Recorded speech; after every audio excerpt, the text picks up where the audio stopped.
என்னைக்காவது நீ யோசியா ஏன் படிக்கணும்னு? நீ படிச்சா என்ன நடக்கும்ன்றத சொல்ற. கைதிகள் இருக்காங்கல்ல, ஆயுள் கைதிகள், அவங்களுக்கு ஒரு மோட்டிவேஷன் ஸ்பீச்சுக்காக கூப்பிட்டாங்க. என்ன வந்து ப்ரோக்ராம் ஆரம்பிக்கும் பொழுதே மணி 6:45 7:40 நான் கிளம்பி ஆகணும். ஏன்னா 8:30 மணிக்கு எனக்கு ஃபிளைட்.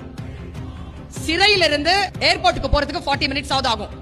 உடனே என்ன தெரியும் பண்ணாரு அந்த எஸ்பி, அங்க இருந்த எஸ்பி, ஜீப் எடுப்பா அப்படின்னாரு.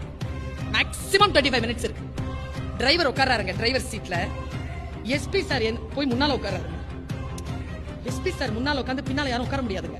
ஆஸ் பர் புரோட்டோகால் ரொம்ப விஐபியா இருந்தா தான் உட்கார முடியும். உட்காருங்க மேடம் அப்படின்னாரு. நான் பின்னால உட்கார்றேன் சார். பக்கத்துல 2 பேர் வந்து புல்லட்ல டிஎஸ்பி, புல்லட்ல எஸ்கார்ட்ஸ் வராங்க.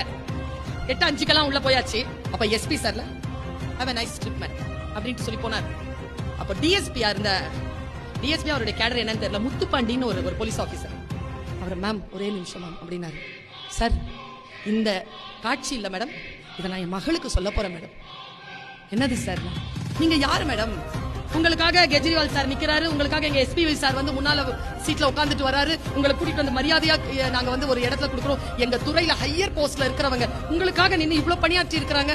நீங்க யாருன்னு யோசிச்சு பார்த்த மேடம்? நீங்க யாருமே இல்ல மேடம், உங்களுக்காக இல்ல மேடம் இந்த மரியாதை, நீங்க படிச்ச படிப்புக்கு தான் மேடம் இந்த மரியாதை.